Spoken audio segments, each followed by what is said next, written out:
Uy, update ulit sa lupo. Tingnan nyo mga bossing. Tingnan nyo na yung mga ibon natin ngayon. Bali, maganda nga panahon ngayon, no? Mga bossing, maaraw. Mamayang hapon, maulan na naman. Palabas na tayo ng ibon ngayong umaga. So, ito nga mga bossing. Silip-silip ulit tayo sa mga panlaban natin. Mga binibreed natin para sa south. So ayan, may dalawa tayo dyan mga young birds. Tapos dito dalawa din mga boss. So ayan nga, medyo malaki na yan. Ibu-viewing na nga natin mamaya yan. So ayan, mukhang healthy naman sila mga bossing. Bali naka second clutch na nga yan. Bali last clutch na nga yan mga boss para sa south breeding natin 2024-2025. Tapos pahinga na ulit yung mga ibon. Dito naman tayo sa loop mga boss. Bali, ito na nga yung mga unang na-breed ko, mga bossing. Ayan, medyo beast na sila. Maaga nga tayo nag-breed ng mga pan-south ngayon. Bali, dosing young bird nga yan sa APR ang breed natin. Tapos, 6 na MacArthur yung kinuha natin, mga boss. Bali, yan nga, sa awa ng Diyos, walang nawala sa paamo natin. 7 piraso yan, pinaamo natin. Okay naman lahat. May na-disgrasya nga lang, mga boss. Tignan nyo, ayan iisa lang ang paa. Sumabit kasi sa cage yan. Tapos na putol yung paa pagkakita ko. Pinutulan ko na ng paa mga bossing kahit nakakaawa. Pero gumaling naman siya mga boss. Malakas na nga rumonda yung mga bossing Yan na nga yung mga panlaban ko mga boss yan. Tara, paronda tayo mga bossing. Malakas na rin magsiikot yan. Pero pinapalakas pa natin kasi may nakikita pa tayong hinihingal dyan nung nakarang mga araw. So, ayan na nga mga boss. Ganyan lang ako magpalabas ng ibon. Matik na sa kanila yan. Lalabas na. Diretso lipad din yan mga bossing. Hindi na sila dumadapo sa babong. Pagbalik na lang nila.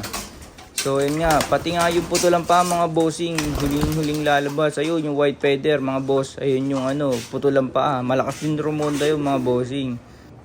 Ang line nga nung putol yung pa mga boss. Ano yun? 222B cross sa tanga line. Breed. Sayang nga, hindi pa rin masubukan yung 222B dito sa loop. So, ayan nga mga boss. Yan, laki na nung inakay ng tangalay natin mga bossing. Stitch about yung baseline yan.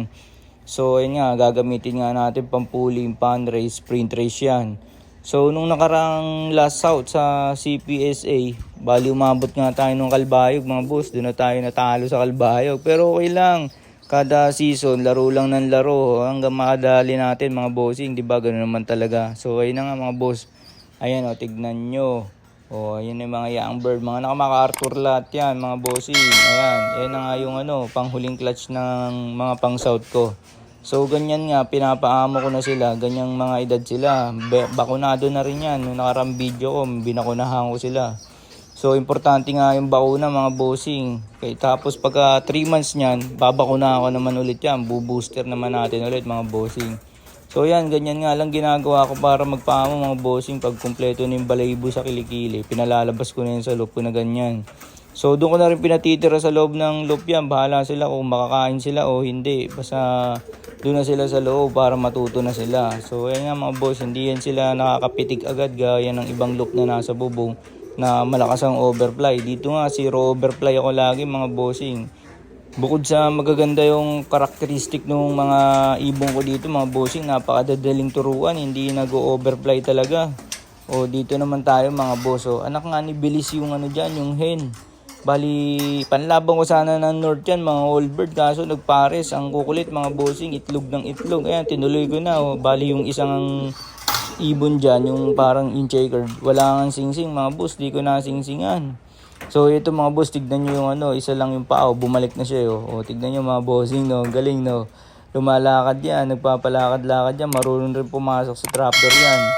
So ganyan nga, hindi ko na siya kinal kasi nakakaawa naman, wala namang sakit, buhay naman siya, gumaling naman din agad mga bossing Kaya keep na lang natin siya dito sa loob. Pwede pa rin niya magamit for future breeding.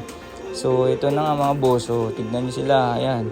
Bali bumalik nga yung mga ibon, tulad nung sinabi ko nga, ayun mayroong mga hinihingal pa din, patay tayo dyan mga bossing pero umaga pa naman. So papalakasin pa natin ang papalakasin niya, parorondahin lang natin ang parorondahin. Hanggang sa pwede nga natin silang itos na mga bossing. O paano mga boss? So hanggang dito na lang. Medyo mahaba na rin yung video natin. Maraming salamat pa rin dun sa mga taga-suporta natin, bossing, na nanonood pa rin sa mga videos natin kahit matagal tayong hindi nakagawa ng video o nakapag-upload. So paano mga bossing? Keep safe, God bless. Hanggang dito na lang. Ayun!